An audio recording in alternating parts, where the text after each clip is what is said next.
செய்வாராக. நல்ல பாடல்களை பாடிய தேவன் தாமே ஆசீர்வதிப்பாராக. 2 விசேஷ பாடல்களை கேட்டோம்.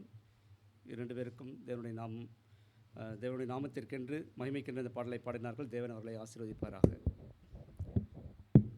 மீண்டும் அநேக நாட்களுக்கு பின்பதாக சித்தோடு திருச்சபையில் வந்து பேசும்படியாக தேவன் கொடுத்த அந்த வாய்ப்பிற்காக நான் தேவனுக்கு நன்றியை தெரிவித்துக் கொள்கிறேன்.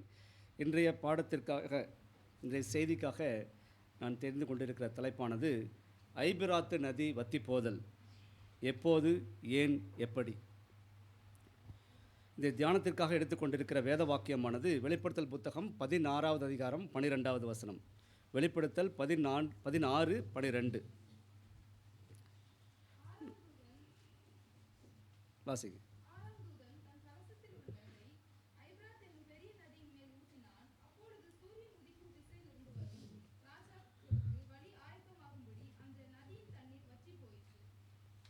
இந்த வசனத்தின் கீழே தான் இன்றைக்கி இந்த தேவ செய்தியை நம்ம கேட்குறோம். ஜெபம் செய்வோம். அன்பின் பரலோக பிதாவே, இந்த அருமையான ஓய்வு நாளின் தெய்வீக நேரத்திலே இந்த சத்தியத்தை தியானிக்கத்தக்கதாக உங்களுடைய பாத்தில் வந்திருக்கிறோம். நீர் பேசும், நாங்கள் ஒருவர் புரிந்து கொள்ள நீ கிருபை தர வேண்டுமாய் இயேசுவின் வழியாக ஜெபிக்கிறேன் பிதாவே, ஆமேன். இந்த ஐபிராத்து நதி, வேதாகமத்திலே அநேக நதிகளை குறித்து நாம் பார்க்கிறோம். ஐபிராத்து நதி என்ற ஒரு நதி இருக்கிறது. இந்த நதியை நாம் சரித்திரத்தில் இன்றைக்கு நாம் பார்க்கணுன்னு சொன்னால், மேற்கு ஆசியா, அதாவது வெஸ்ட் ஏசியாவில் பார்க்கும் பொழுது இந்த இருக்கக்கூடிய அந்த நதிகளில் ஒரு பெரிய நதி இந்த ஐபிராத்து நதி. இந்த ஐபிராத்து நதி பார்க்கும் பொழுது 2700 கிலோமீட்டர் தூரத்துக்கு பயணிக்கலாம். இங்கிருந்து நம்ம சென்னைக்கு நம்ம பார்க்கணுன்னு சொன்னால் ஒரு 400 கிலோமீட்டர் இருக்குது. ஆனால் இந்த நதியுடைய நீளம் எவ்வளோன்னு பார்க்கும்பொழுது 2700 கிலோமீட்டர் தூரம் வரைக்கும் பயணிக்கக்கூடிய மிகப்பெரிய நதி நம்முடைய ஆசியா கண்டத்தில் இருக்கக்கூடிய இந்த நதி. இந்த நதி எங்கே தோன்றுகிறதுன்னு பார்க்கும்பொழுது அர்மேனியா என்ற நாட்டில் மலைப்பகுதியில் தோன்றி தெற்கு புறமாக சவுத் சைடில் டர்ன் ஆகி சிரியாவில் பாயுது. அங்கே சிரியாவிலிருந்து தென்கிழக்கு பகுதியாக, அதாவது சவுத் ஈஸ்ட் வழியாக டர்ன் ஆகி ஈராக்லேயும் பாயுது. ஈராக்கில் பாய்ஞ்சு கடைசியாக எங்கே போய் முடியுதுன்னு சொன்னால் பாரசீக வளைகுடாவில், பெர்சியன் கல்ஃபில் போய் இந்த நதி முடிவடைகிறது. சரி, இந்த நதியை பற்றி வேதாகமத்தில் பழைய ஏற்பாட்டு புத்தகத்தில் நம்ம இடத்துல வாசிக்கிறோம்.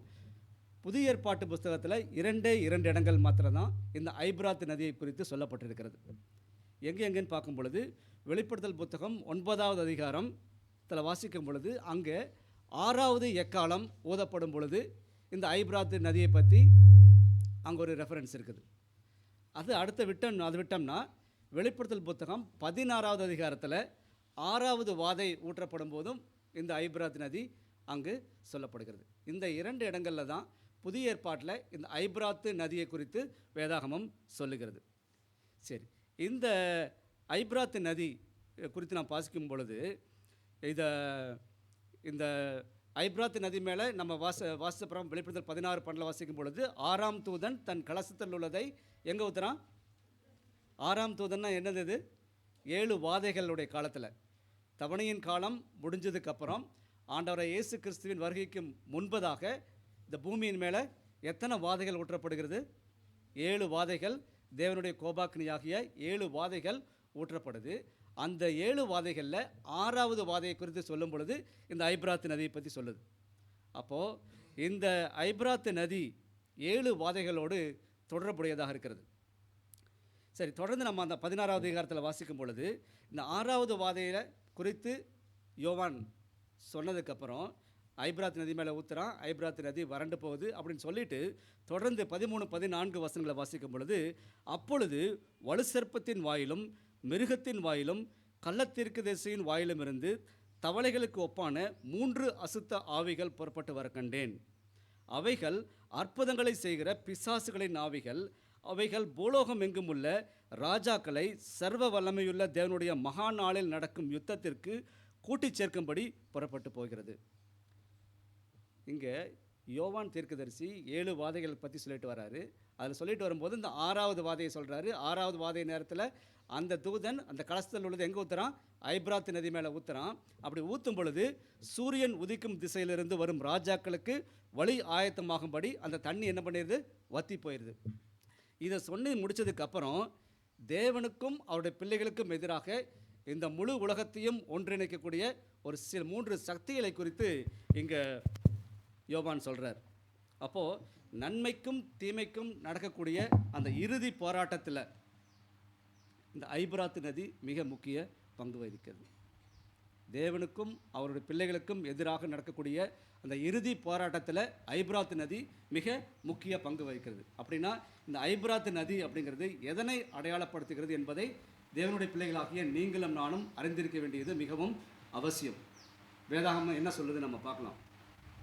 வேதாகமத்தில் வாசிக்கும் பொழுது இந்த ஐபிராத்து நதி, பழைய ஏற்பாடு புஸ்தகத்தில் வாசின்னு சொன்னால் ஐபிராத்து நதிங்கிறது பாபிலோன் தேசத்துக்கும் ஐபிராத்து நதிக்கும் மிக ஒரு நெருங்கிய தொடர்பு இருக்குது. எப்படின்னு சொன்னால் இந்த பாபிலோன் மகாநகரமானது ஐபிராத்து நதி, அது அந்த நகரத்தை சுற்றிலும் ஐபிராத்து நதி போயிட்டுருக்குது. புரியுதுங்களா? பாபிலோன் நகரங்கிறது நடுவில் இருக்குது, அதை சுற்றி பாயக்கூடிய நதி தான் ஐபிராத்து நதி. மிகவும் ஆழமான நீளமான மிகப்பெரிய ஒரு நதி. அப்போ இந்த பாபிலோன் நகரத்துக்குள்ளே யாராச்சும் நுழையணும்னு சொன்னால் இந்த ஐபிராத்து நதியில் தான் அவங்க போயாகணும். அப்போது இந்த ஐபிராத்து நதி அப்படிங்கிறது பாபிலோனுடைய நதி அப்படின்னு சொல்லி பழைய ஏற்பாட்டு புஸ்தகத்தில் நம்ம வாசிக்கிறோம். சரி, இந்த வெளிப்படுத்தல் புத்தகத்தில் வாசிக்கும் பொழுது ஏன் யோவான் இந்த ஐபிராத்து நதியை குறித்து இங்கே சொல்கிறாரு? பாபிலோனுடைய நதியாகிய ஐபிராத்து நதியை குறித்து ஏன் வெளிப்படுத்தல் புத்தகத்தில் 6ஆம் வாதையின் போது யோவான் பயன்படுத்த வேண்டும் அப்படி பார்க்கும் பொழுது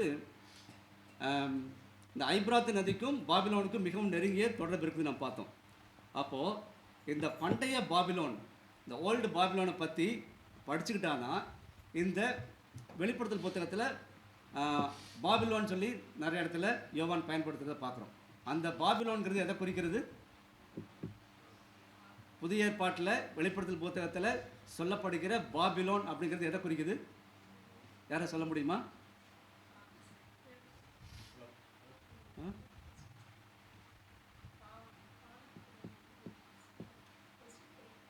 கொஸ்டின் புரியலையா? சரி, புதிய ஏற்பாட்டில் வெளிப்படுத்தல் புத்தகத்தில் பாபிலோன் அப்படிங்கிற வார்த்தையை தீர்க்கதரிசி யோவான் பயன்படுத்துகிறார். யாரை குறிப்பதற்காக அந்த பாபிலோன்கிற வார்த்தையை பயன்படுத்துகிறார்? இந்த பாபிலோன்கிறது எதை குறிக்கிறது?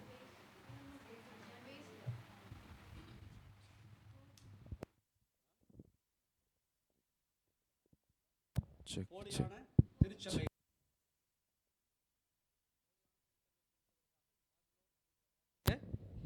இங்கே யோவான் தீர்க்கதரிசி பயன்படுத்துகிறார்.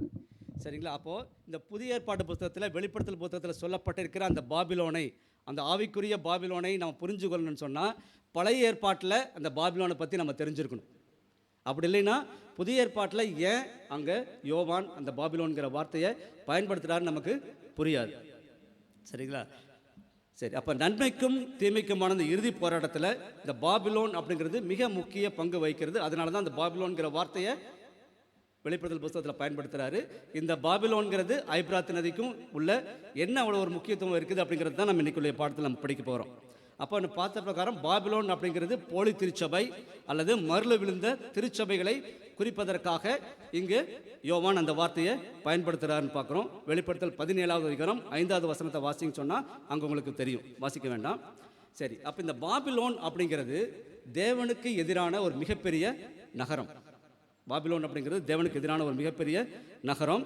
இது கடைசி நாட்களில் இந்த பாபிலோன் இந்த முழு உலகையும் தன்னுடைய ஆக்கிரமிப்புக்குள், அதாவது தன்னுடைய கட்டுப்பாட்டுக்குள்ள கொண்டு வரப்போகுது. வெளிப்படுத்தல் புத்தகம் 18வது அதிகாரம் 3வது வசனத்தை வாசிக்கும் பொழுது, அவருடைய வேசித்தனத்தின் உக்கிரமான மதுவை எல்லா ஜாதிகளும் குடித்தார்கள், பூமியின் ராஜாக்களும் அவளுடைய வேசித்தனம் பண்ணினார்கள், பூமியின் வர்த்தகர்கள் அவளுடைய செல்வப்பெருக்கின் மிகுதியினால் ஐஸ்வர்யவான்கள் ஆனார்கள் என்று விளம்பினான். அப்போது அந்த கடைசி காலத்தில் நம்ம பார்க்கும் பொழுது இந்த பாபிலோன் உடைய கட்டுப்பாட்டுக்குள்ள அந்த முழு உலகமும் வருது.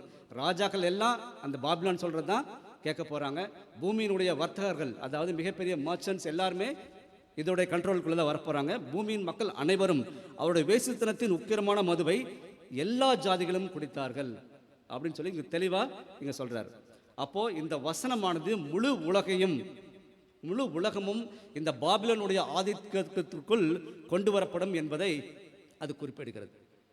சரி, இந்த பாபிலோன் அப்படிங்கிறது எதனால் உருவாக்கப்பட்டது அப்படின்னு சொல்லி பார்க்கும் பொழுது, வெளிப்படுத்தல் புத்தகம் 16வது அதிகாரம் 19வது வசனத்தில் வாசிக்கும் பொழுது, அப்பொழுது மகாநகரம் 3 பாகமாக பிரிக்கப்பட்டது பார்க்குறோம். அப்போ இந்த பாபிலோன் அப்படிங்கிறது 3 பாகம். இந்த 3 பாகம் சேர்ந்தது தான் இந்த பாபிலோன். வெளிப்படுத்தல் புத்தகத்தில் சொல்லப்பட்டிருக்கிற அந்த போலியான திருச்சபையை குறிக்கக்கூடிய பாபிலோன் அப்படிங்கிறது. சரிங்களா, புரியுதா? பாபிலோன் அப்படிங்கிறது 3 பாகம் இருக்குது. அந்த 3 பாகம் என்னென்ன, இந்த 3 சேர்ந்து தான் இந்த வெளிப்படுத்தல் புத்தகத்தில் சொல்லப்பட்டிருக்கிற ஆவிக்குரிய பாபிலோன். வெளிப்படுத்தல் 16-13 வாசிக்கும் பொழுது, அப்பொழுது வலுசர்ப்பத்தின் வாயிலும் மிருகத்தின் வாயிலும் கள்ளத்தீர்க்கதரிசியின் வாயிலும் இருந்து தவளைகளுக்கு ஒப்பான 3 அசுத்த ஆவிகள் புறப்பட்டு வர கண்டேன். அப்போ இந்த பாபிலோனை உருவாக்கக்கூடிய அந்த 3 பிரிவுகள் அல்லது 3 பாகங்கள் எதுன்னு பார்க்கும் பொழுது, முதலாவது என்னது? வலுசர்ப்பம். 2வது மிருகம், கள்ளத்தீர்க்கதரிசி. இந்த 3 சேர்ந்து தான் வெளிப்படுத்தல் புத்தகத்தில் சொல்லப்பட்டிருக்கிற அந்த பாபிலோன் உருவாகிறது, ஆவிக்குரிய பாபிலோன். அப்போ இந்த வலுசர்ப்பம் அப்படிங்கிறது எதை குறிக்குதுன்னு பார்க்கும் பொழுது, ராஜாக்களையும் ஆட்சியாளர்களையும் குறிக்கிறது. இந்த வலுசர்ப்பம் 3 மிகப்பெரிய வல்லமைகள் ஒன்று இணைந்து இந்த பாபிலோனை உருவாக்குறாங்க, ஆவிக்குரிய பாபிலோன். அதில் முதலாவது வலுசர்ப்பம். அந்த வலுசர்ப்பம்ங்கிறது எதை குறிக்கிறது என்று சொன்னால், ராஜாக்களையும் ஆட்சியாளர்களையும் குறிக்கக்கூடிய அரசியல் சக்தி. இந்த வலுசர்ப்பம் என்கிறது இங்கு சொல்லப்படுகிறது அரசியல் சக்தி. 2வது மிருகம். மிருகங்கிறது எதை குறிக்கிறது சொன்னால் எல்லாத்துக்கும் தெரியும், அது போப்பு மார்க்கத்தை குறிக்கிறது, அது மத சக்தி. 3வது கள்ள தீர்க்கதரிசி. இந்த கள்ள தீர்க்கதரிசிங்கிறது தீர்க்கதரிசனத்தில் என்ன சொல்லுதுன்னு சொன்னால், மரல விழுந்த புராட்டஸ்டன்ட் திருச்சபைகள். இந்த 3 பேரும் சேர்ந்து தான் இந்த வெளிப்படுத்தல் புத்தகத்தில் சொல்லப்பட்டிருக்கிற அந்த ஆவிக்குரிய பாபிலோன். யார் யாரெல்லாம்? வலுசர்ப்பம், மிருகம், கள்ளத்தீர்க்கதரிசி. அதாவது அரசியல் சக்தி, மத சக்தி, புராட்டஸ்டன்ட் சபைகள். இவங்க 3 பேரும் சேர்ந்து தேவனுக்கும் அவருடைய பிள்ளைகளுக்குமான ஒரு மிகப்பெரிய ஒரு வல்லமையாக கடைசி காலத்தில் வரப்போகிறாங்க. அவங்க என்னெல்லாம் பண்ணுவாங்கங்கிறது நம்ம இன்னைக்கு பார்க்க போகிறோம். இந்த 3 சக்திகளையும் சாத்தானுடைய ஊடகமாக இருந்து தேவனுடைய பிள்ளைகளை துன்புறுத்த போகிறார்கள். அவங்கள யார் வழி நடத்துறான்னு சொன்னால், சாத்தான் தான் அவங்கள வழி நடத்துகிறான். வெளிப்படுத்தல் 13:3 வாசிக்கும் பொழுது, பூமியில் உள்ள யாவரும் ஆச்சரியத்தோடே அந்த மிருகத்தை பின்பற்றி. பூமியில் உள்ள என்ன சொல்லுது? யாவரும், எல்லாருமே அது சொல்றதான் கேட்க போறாங்க. வெளிப்படுத்தல் 13:8 வாசிக்கும் பொழுது, உலக தோற்றம் முதல் அடிக்கப்பட்ட ஆட்டுக்குட்டியினுடைய ஜீவ புஸ்தகத்தில் பெயர் எழுதப்பட்டிராத பூமியின் குடிகள் யாவரும் அதை வணங்குவார்கள். இந்த மிகப்பெரிய வல்லமைக்கு யாரெல்லாம் அந்த ஆதிக்கத்துக்கு உட்படுவாங்களாம், யாருடைய பேரெல்லாம் ஜீவ புஸ்தகத்தில் எழுதப்படலையோ அவங்க எல்லாரும் இதை ஃபாலோ பண்ண போறாங்க. அதாவது தேவனுக்கு விசுவாசமாக இராத, தேவனுடைய கட்டளைகளுக்கு கீழ்ப்படியாத யாவரும் இந்த பாபிலோனை ஆதரிப்பார்கள். புரிஞ்சுச்சா உங்களுக்கு? இந்த பாபிலோன் வெளிப்படுத்தல் புத்தகத்தில் சொல்லப்பட்டிருக்கிற இந்த பாபிலோன்கிறது யாரை குறிக்கிறது? போலியான திருச்சபை. அப்போ இந்த பாபிலோனை உருவாக்கக்கூடிய அந்த 3 சக்திகள் எதுன்னு பார்க்குறோம். வலுசர்ப்பம், மிருகம், கள்ளத்தீர்க்கதரிசி. வலுசர்ப்பங்கிறது ராஜாக்களையும் ஆட்சியாளர்களையும் குறிக்கக்கூடிய அரசியல் சக்தி. மிருகம் என்பது போப்பு மார்க்கத்தை குறிக்கக்கூடிய மத சக்தி. இப்போ இந்த கள்ளத்தீர்க்கதரிசி அப்படிங்கிறது யார் குறிக்குது? மரல விழுந்து போன புராட்டஸ்டன்ட் திருச்சபைகள். இவங்க எல்லாம் சேர்ந்து தான் இந்த பாபிலோன். இவங்க இந்த முழு உலகத்தையும் ஆக்கிரமிக்க போர்க்கிறாங்க. சரி, இந்த வெளிப்படுத்தல் புத்தகத்தில் வாசிக்கும் பொழுது, பழைய ஏற்பாட்டில் சொல்லப்பட்டிருக்கிற அந்த பாபிலோனுடைய குணலட்சணங்களை கொண்டு புதிய ஏற்பாட்டில் இந்த பாபிலோன், இந்த ஆவிக்குரிய பாபிலோனை வெளிப்படுத்துறதற்கு இங்கே என்ன பண்ணுறாரு? ஆவியானவர் யோவானை ஊக்கப்படுத்துகிறார். ஏன்னு சொன்னால், டைரெக்டாக நம்ம அதை படித்தோம்னா புரியாது. வெளிப்படுத்தல சொல்லப்பட்டிருக்கிற அந்த பாபிலோன் மட்டும் படிச்சோன்னா நமக்கு புரியாது. அதோடைய கேரக்டர்ஸ், அது என்னெல்லாம் பண்ண போகுதுங்கிறது தெரிஞ்சுக்கணும்னு சொன்னால் பழைய ஏற்பாட்டில் சொல்லப்பட்டிருக்கிற அந்த பாபிலோன் நமக்கு தெரிஞ்சிருக்கணும். சரி, இந்த பழைய ஏற்பாட்டு பாபிலோனையும் இந்த புதிய ஏற்பாட்டில் வெளிப்படுத்தல சொல்லப்படுகிற அந்த ஆவிக்குரிய பாபிலோனையும், அதாவது பண்டைய பாபிலோனையும் ஆவிக்குரிய பாபிலோனையும் நம்ம கம்பேர் பண்ணி படிக்க போகிறோம். சரி, பண்டைய பாபிலோன் அப்படிங்கிறது நம்ம எல்லாத்துக்கும் தெரியும். அது என்னது? உலகின் மிகப்பெரிய வல்லரசு இல்லையா? பூமியில் தோன்றின வல்லரசில் முதலாவது வல்லரசு எது? பாபிலோன் சாம்ராஜ்யம் தான் முதலாவது வல்லரசு. அதனுடைய ராஜாவா யார் இருந்தது? நேபுகாத் நேச்சார். சரி, இந்த நேபுகாத் நேச்சார் உலகம் முழுவதையும் தன்னுடைய கட்டுப்பாட்டுக்குள்ள வந்ததுக்கு அப்புறம் இந்த பாபிலோனை பார்த்து அவனை சொல்றார். தானியேல் 4வது அதிகாரம் 30வது வசனத்தில், தானியேல் 4:30 சொல்றாரு, நான் கட்டிய மகா பாபிலோன் அல்லவா. இங்க ஒரு வார்த்தையை பயன்படுத்துறாரு. என்ன சொல்றாரு? நான் கட்டிய மகா பாபிலோன். அப்ப பண்டைய காலத்தில் இருந்த அந்த பாபிலோன் மகா பாபிலோன் என்று அழைக்கப்பட்டது. அது ஒரு மிகப்பெரிய வல்லரசு, முழு உலகத்தையும் ஆக்கிரமித்திருந்த, தன்னுடைய கட்டுப்பாட்டுக்குள் வைத்திருந்த ஒரு சாம்ராஜ்யம் தான் இந்த பாபிலோன் சாம்ராஜ்யம். வெளிப்படுத்தல் புத்தகத்திலும் இதே வார்த்தையை யோவான் பயன்படுத்துறதை நம்ம பார்க்க முடியும். மகா பாபிலோன் அப்படின்ற வார்த்தையை தான் பயன்படுத்துகிறார் யோவானும். சரி, இந்த மகா பாபிலோன் அப்படிங்கிற வார்த்தை வெளிப்படுத்தல் புத்தகத்தில் 4 தடவை பயன்படுத்தப்பட்டிருக்கிறது. எத்தனை தடவை? 4. அப்போ 4 அப்படிங்கிறது தீர்க்க தரிசனத்தில் எதை குறிக்குதுன்னு சொன்னால் இந்த முழு உலகத்தையும் குறிக்கிறது. ஏன்னு தெரியுமா?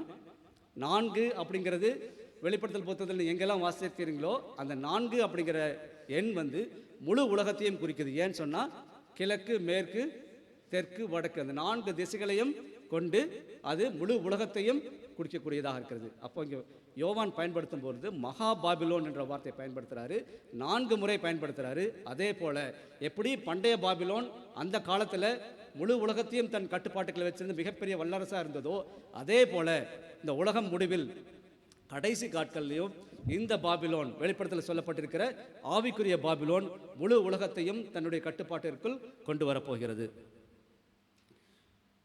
சரி, அடுத்தது இந்த பாபிலோன் குறித்து, பழைய ஏற்பாட்டு பாபிலோன் குறித்து பார்க்கும் பொழுது பண்டைய பாபிலோன் ராஜ்யங்களின் நாயகி என்று அழைக்கப்பட்டது.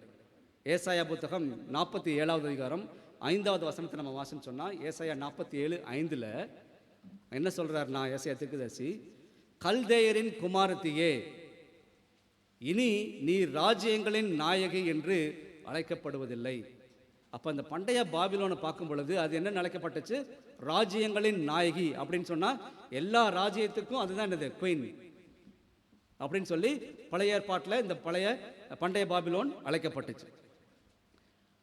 அது என்ன அப்படின்னு சொன்னால் ராஜ்யங்களின் நாயகி, அப்படி குயின் அப்படின்னு சொன்னால் என்னைக்கும் அதை 47:7 வாசிக்கும் பொழுது 7வது வசனத்தில் 47:7 என்றைக்கும் நாயகியாய் இருப்பேன் என்று சொல்லி, பழைய ஏற்பாட்டில் இந்த பாபிலோன் சாம்ராஜ்யம் ராஜ்யங்களின் நாயகி, எல்லா ராஜ்யத்திற்கும் மேலான ஒரு ராஜ்யம் என்று அழைக்கப்பட்டது.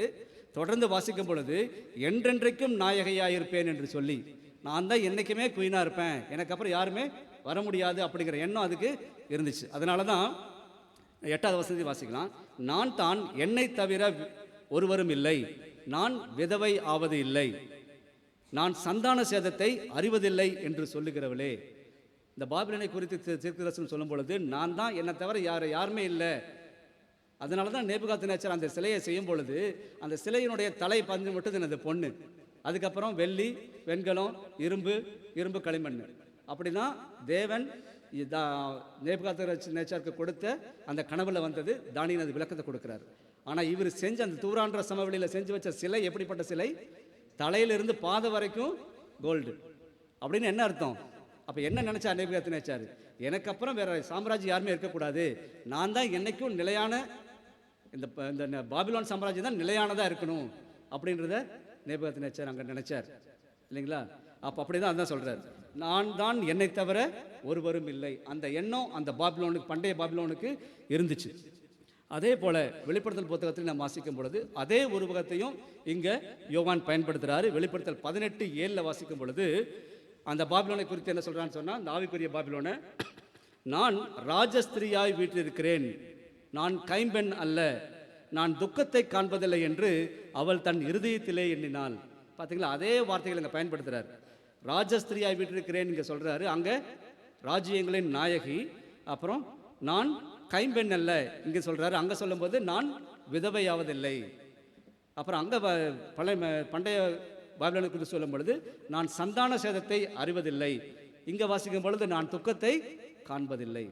பார்த்தீங்களா? அந்த பழைய பாபிலோனுக்கும் இந்த ஆவிக்குரிய பாபிலோனுக்கும் உள்ள ஒற்றுமையை, அந்த பழைய பாபிலோன் குறித்து நம்ம தெரிஞ்சிருந்தாதான் இங்கே புதிய இந்த நவீன பாபிலோன் என்று சொல்லப்படுகிற ஆவிக்குரிய பாபிலோனுடைய காரியங்களை நம்ம புரிஞ்சு கொள்ள முடியும். சரி, இந்த பாபிலோன், அதாவது வெளிப்படுத்தல் புத்தகத்தில் சொல்லப்படுகிற அந்த பாபிலோன் என்ன சொல்லுது? நான் கைம்பெண் ஆவது இல்லை அப்படின்னு தங்க சொல்லுது. ஆனால் அங்கே பழைய ஏற்பாட்டில் என்ன சொன்னார் அவர்? நான் என்னைக்கும் நாயகியாக இருப்பேன் அப்படின்னு சொன்னார். ஆனால் மாறுச்சு. மேதிய பெர்சிய சாம்ராஜ்யம் பாபிலோன் சாம்ராஜ்யத்தை அழிச்சு போட்டுச்சு இல்லைங்களா? அதே போல் இங்கே என்ன நடக்குதுன்னு சொன்னால் 1798 என்ன நடந்துச்சுன்னு தெரியும் நம்ம எல்லாத்துக்குமே. என்னாச்சு? இந்த முழு உலகத்தையும் ஆக்கிரமிச்சிருந்த ரோம பேரரசு யாருக்குடைய கண்ட்ரோல் இருந்துச்சு? போப்பாண்டவர். அந்த போப்பாண்டவரை யார் அரெஸ்ட் பண்ணது? நெப்போலியன் உடைய ஜெனரல் பெர்தியர். அவர் என்ன பண்ணுறாரு? 1798 போப் 6 பயஸ்ன்றவர் அரெஸ்ட் பண்ணி பிரான்ஸ் கொண்டு போயிடறாரு. அங்கே போய் ஒரு வருடத்துக்குள்ளேயே அந்த போப்பாண்டவர் வந்து இறந்து போயிடுறாரு. அதோட அதனுடைய ஆட்சி, அதாவது அரசியல் சக்தி இழந்து போகிறது. அது சரித்திரத்தில் பார்க்கும் பொழுது அது விதவையானதாக கருதப்படுகிறது. பாபிலோன் அந்த நேரத்தில் விதவையானதாக கருதப்படுகிறது. மறுபடியும் நம்ம சரித்திரத்தில் வாசிக்கும் பொழுது 1929 முசோலினி மறுபடியும் என்ன பண்ணுறாரு? அவருக்கு அரசியலில் ஒரு வல்லமையை கொடுக்குறாரு. இருந்தாலும் அது முழுமையாக வரல. இப்போ கடைசி காலத்தில் என்ன நடக்க போதாம்? மீண்டும் இந்த பாபிலோன் தன்னுடைய ஆதிக்கத்தை செலுத்த போகிறது. அதுக்கு இந்த முழு உலகமும் ஒன்று சேரப்போகிறது. அதுக்கு உதாரணமாக நீங்கள் இப்போ பார்த்துருப்பீங்க, எவ்வளோ பேர் பார்த்தீங்கன்னு தெரியல, ஜூன் 13 15 வரைக்கும் 2024 இந்த வருஷத்தில் அப்புலியா அப்படின்ற ஒரு இடத்துல இட்டாலியில் G7 சம்மிட் நடந்துச்சு. அது நியூஸ் பார்த்தீங்களான்னு தெரியல. இது வரைக்கும் எந்த ஒரு அரசியல் மீட்டிங்லையும் போப்பாண்டவர் வந்து கலந்து கொண்டு பேசினது கிடையாது. ஆனால் இந்த G7 சம்மிட்டில் ஜூன் 13 15 வரைக்கும் இட்டாலியில் நடந்த அந்த சம்மிட்டில் உலகத் தலைவர்கள் எல்லாருமே மீட் பண்ணாங்க. அந்த மீட்டிங்கில் போப் அங்கே போகிறார். போய் அந்த உலகத் தலைவர்களோட முதல் முறையாக ஒரு மத தலைவர் இந்த அரசியல் மீட்டிங்கில் கலந்து கொண்டு அவங்கள்ட்ட பேசுகிறார். அப்போ இவங்க எல்லாமே சேர்ந்து என்ன பண்ண போகிறாங்க? இவருக்கு மீண்டும் அந்த வல்லமையை கொடுக்க போகிறாங்க அப்படிங்கிறது ரொம்ப தெளிவாக சொல்லுது. அந்த மீட்டிங்கில் நிறையா காரியங்களை ஒவ்வொரு அந்த எல்லா பிரசிடென்சியும் அவர் பார்த்தது மாத்திரம் இல்லாமல் ஒவ்வொரு பிரசிடென்சியும் அவர் கூப்பிட்டு அவரோட ஆஃபீஸில் வச்சு பேசியிருக்கார். நீங்கள் யூடியூப்பில் அந்த வீடியோ இருக்கு, நீங்கள் போட்டு பாருங்கள். அப்போது அதான் வெளிப்படுத்தல் 18:3 வாசிக்கிறோம், பூமியின் ராஜாக்கள் அவளோட வேசித்தனம் பண்ணினார்கள். இப்போ ஒரு திருச்சபை, ஒரு சபை அரசியல் மீட்டிங்கில் கலந்துக்குது. அங்கே யாரெல்லாம் இருக்கிறாங்க? பூமியின் ராஜாக்கள் எல்லாரும் இருக்கிறாங்க. அவங்க எல்லாரும் என்ன பண்ணுறாங்க? அவர் சொல்கிறத கேட்குறாங்க. வெளிப்படுத்தல் 17:13 வாசிக்கிறோம், இவர்கள் ஒரே யோசனை உள்ளவர்கள், இவர்கள் தங்கள் வல்லமையையும் அதிகாரத்தையும் மிருகத்திற்கு கொடுப்பார்கள். இவங்க எல்லாம் சேர்ந்து என்ன பண்ண போகிறாங்களா? தங்களுடைய வல்லமையும் அதிகாரத்தையும் அவர்கிட்ட கொடுத்துருவாங்க. அப்போ அவங்க சொல்கிறது தான் இனிமேல் முழு உலகமும் கேட்கும் அப்படிங்கிற சூழ்நிலை மீண்டும் வர இருக்கிறது அப்படிங்கிறது பார்க்குறோம். சரி, மூன்றாவது ஒற்றுமை, பழைய ஏற்பாட்டு பண்டைய பாபிலோனுக்கும் புதிய ஏற்பாட்டில் என்ன நடக்குன்னு சொன்னால், எரேமியா தீர்க்கதரிசி இந்த பண்டைய பாபிலோனை குறித்து சொல்லும்போது என்ன சொல்கிறான்னு சொன்னால், எரேமியா 51:13 திரளான தண்ணீர் மேல் வாசம் பண்ணுகிறவரே. இந்த பாபிலோன் மகாநகரம் எங்கே இருந்துச்சான்? திரளான தண்ணீர் மேலே வாசம் பண்ணியிருக்கிறது. அப்போ இந்த திரளான தண்ணீர் அப்படிங்கிறது எதை குறிக்குதுன்னு சொன்னால் ஐபிராத் நதி. ஏன்னா ஐபிராத் நதியினுடைய நடுவில் தான் இந்த பாபிலோன் சாம்ராஜ்யம் அமைந்திருந்தது. இந்த பாபிலோன் சாம்ராஜ்யத்துக்குள்ளே நுழையணும், போகணும் அப்படின்னு சொன்னால் எப்படி எது வழியாக தான் போக முடியும்? ஐபிராத் நதியை கடந்து தான் அவங்கள போக முடியும். அது அவ்வளவு ஈஸியான காரியம் அல்ல. அதை கடந்து போகணும். அது மாத்திரமல்லாமல் அந்த பாபிலோன் மாகாணத்தை சுற்றி பெரிய கோட்டை சுவர் இருந்துச்சு, பெரிய வெண்கலத்தினால் ஆன பெரிய ஒரு கேட் இருந்துச்சு. அதை திறந்து தான் உள்ளுக்குள்ளே போக முடியும். அப்படி ஒரு சூழ்நிலை, அப்படி ஒரு பாதுகாப்பாக அரணாக இந்த பாபிலோன் நகரம் ஐபிராத் நதியின் மத்தியில் அமைந்திருந்தது. அதே போல் வெளிப்படுத்தல் புத்தகத்தில் இந்த நவீன ஆவிக்குரிய பாபிலோனை குறித்து சொல்லும் பொழுது அதே சொல்கிறார் பாருங்க. வெளிப்படுத்தல் 17:1-2 வாசிக்கும் பொழுது, 7 கலசங்களை உடைய அந்த 7 தூதரில் ஒருவன் வந்து என்னோட பேசி, நீ வா, திரளான தண்ணீர்கள் மேல் உட்கார்ந்திருக்கிற மகா வேசியோட பூமியின் ராஜாக்கள் வேசித்தனம் பண்ணினார்களே, அவளுக்கு வருகிற ஆக்கினியை உனக்கு காண்பிப்பேன் என்று சொல்லி அங்கே கூட்டி ஒரு ஆனந்தத்தை கூட்டிட்டு போறார். இப்போ பண்டைய பாபிலோன் எங்க இருந்துச்சு? திரளான தண்ணீர் மேல உட்கார்ந்திருந்த பண்டைய பாபிலோன் சொல்லி எரேமியா தீர்க்கதரிசி அந்த பாபிலோனை குறித்து சொல்றாரு. அதே போல ஆவிக்குரிய பாபிலோன் கடைசி காலத்தில் தேவனுக்கும் அவருடைய பிள்ளைகளுக்கும் எதிராக எழும்பக்கூடிய அந்த ஆவிக்குரிய பாபிலோன் எங்கே தான் இருக்குது? திரளான தண்ணீர்கள் மேலே தான் அமைஞ்சிருக்குது. அப்போ இந்த வெளிப்படுத்தல் புத்தகத்தில் சொல்லப்பட பண்டைய பாபிலோன் பார்க்கும் பொழுது அந்த திரளான தண்ணீர் அப்படிங்கிறது எதை குறிச்சிச்சு? ஐபிராத் நதியை குறித்தது.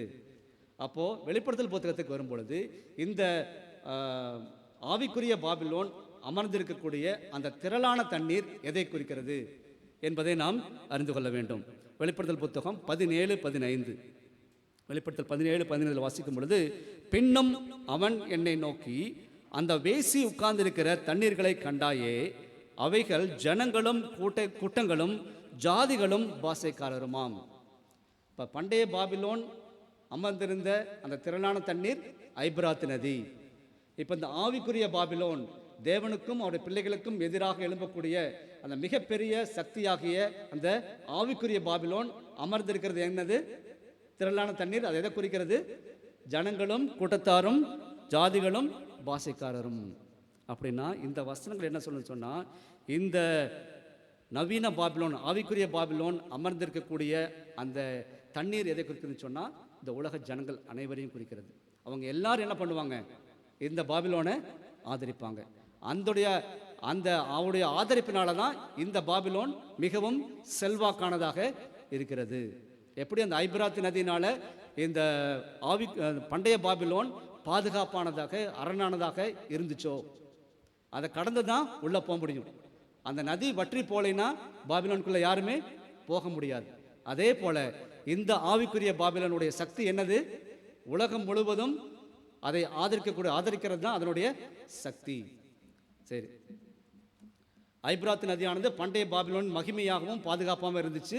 அதை குறித்து நம்ம வாசிக்கும் பொழுது, ராலின்ஸ் அப்படின்றவருடைய வரலாறு புத்தகத்தில் சொல்றாரு, பாபிலோன் ஐபிராத்து நதியினால் சூழப்பட்டிருப்பது அதனை அசைக்க முடியாததற்கு ஏற்றவாக உள்ளது.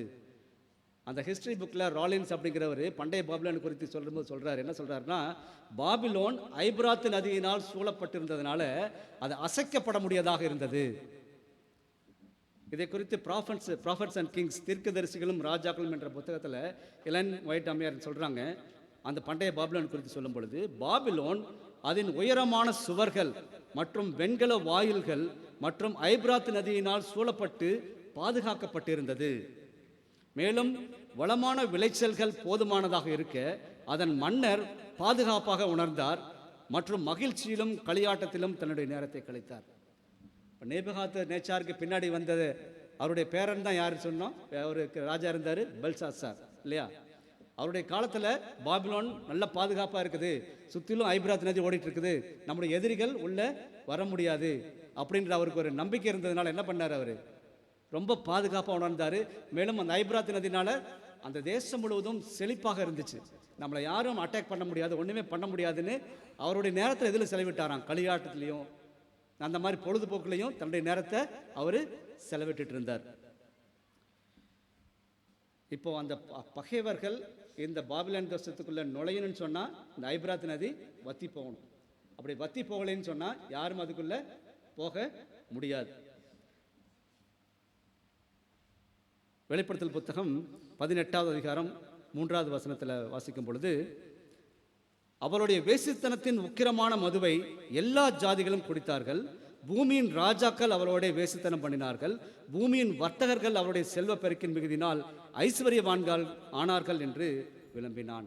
இந்த ஆவிக்குரிய பாபிலோனை குறித்து சொல்லும் பொழுது எப்படி ஐபிராத்து நதி அதற்கு ஒரு பாதுகாப்பாக இருந்துச்சோ, அதே போல இந்த வெளிப்படுத்தல் புத்தகத்தில் சொல்லப்பட்டிருக்கிற ஆவிக்குரிய பாபிலோன் செல்வம் மிகுந்ததாகவும் பாதுகாப்பானவும் இருக்குது. ஏன்னு சொன்னால் உலகம் முழுவதும் அதனை ஆதரிப்பதினால். இப்போ புரிஞ்சிச்சா உங்களுக்கு? சரி, அடுத்த ஒரு ஒற்றுமையை பார்க்கலாம். 3 பார்த்துட்டோம். என்னென்ன பார்த்துன்னு சொன்னால், ஐபிராத்து நதி இல்லை, பண்டைய பாபிலோன் உலக வல்லரசாக இருந்துச்சு. அடுத்தது ராஜ்யங்களின் நாயகி என்று அழைக்கப்பட்டது. திரளான தண்ணீர் மேலே உட்கார்ந்து இருந்துச்சு. இப்போ 4வது கேரக்டர் என்ன பார்க்குறேன்னு சொன்னால், இந்த ஐபிராத்து நதியில் வெள்ளப்பெருக்கு ஏற்படும். பண்டைய பாபிலோன் பார்க்கும் பொழுது இந்த ஐபிராத்து நதி எங்கே இருந்துச்சு? எங்கேருந்து தோன்றுச்சு? அர்மேனியாவில் இருந்து அந்த மலைப்பகுதியிலிருந்து ஆரம்பித்து அப்படியே சிரியா, ஈராக்கு, அப்படியே பெர்சியன் கல்ஃபில் முடிஞ்சிச்சு. அப்போ அதுக்குள்ளே தான் பாபிலோன் வந்துச்சு. அப்போது இந்த ஐபிராத்து நதி எப்போ இந்த அர்மேனியாவில் இருக்குது அந்த பனிக்கட்டிலாம் உருகும் பொழுது இந்த ஐபிராத்து நதியில் வெள்ளப்பெருக்கு ஏற்படும். புரியுதா உங்களுக்கு? இந்த ஐபிராத்து நதி அர்மேனியாவில் இருக்கக்கூடிய மலைப்பகுதியிலிருந்து தோன்றுச்சு. அங்கே இந்த ஐஸ்லாம் உருகும் பொழுது இந்த ஆற்றுல தண்ணி வரும். இப்போ அதிகமாக ஐஸ் உருகும் பொழுது இந்த ஆற்றுல வெள்ளப்பெருக்கு ஏற்படும். அந்த வெள்ளப்பெருக்கு ஏற்படும் பொழுது அங்கே பக்கத்தில் இருக்கிற கிராமங்கள் இதெல்லாம் ஒரு சமயத்துக்கு அடிச்சுட்டு போகிற மாதிரி ஆயிடும். இந்த ஐபிராத்து நதி இஸ்ரேல் தேசத்துடைய வடக்கு எல்லையாக இருந்துச்சு. இஸ்ரேல் தேசம் இருந்துச்சு இல்லையா? அந்த தேசத்துடைய வடக்கு பக்கத்தில், அதாவது நார்த் சைடில் பவுண்டரியாக இருந்தது இந்த ஐபிராத் நதி. அப்போ இந்த நதியில் எப்பெல்லாம் வெள்ளப்பெருக்கு ஏற்படுதோ அப்போ இஸ்ரேல் தேசத்துக்குள்ளேயும் தண்ணி பூந்துடும். புரிஞ்சா உங்களுக்கு? அப்போ இதை தீர்க்கதரிசி என்ன சொல்கிறாங்க அப்படின்னு சொன்னால், பழைய ஏற்பாடு தீர்க்கதரிசி சொல்லும் பொழுது வடக்கே இருந்து இஸ்ரவேல் நாட்டிற்குள் எதிரிகளின் படையெடுப்பை ஐபிராத் நதியின் வெள்ளப்பெருக்கிற்கு ஒப்பிட்டு சொல்கிறாங்க. அப்போ அந்த வெள்ளப்பெருக்கு ஏற்படும் பொழுது இஸ்ரேல் தேசத்துக்குள்ளேயும் அது வரும். எரேமியா 47:2 வாசிக்கும் பொழுது, இதோ வடக்கே இருந்து ஜலம் பொங்கி பிரவாகமாக தேசத்தின் மேலும் அதில் உள்ள எல்லாவற்றின் மேலும் நகரத்தின் மேலும் அதில் குடியிருக்கிறவர்களின் மேலும் புரண்டு ஓடும்.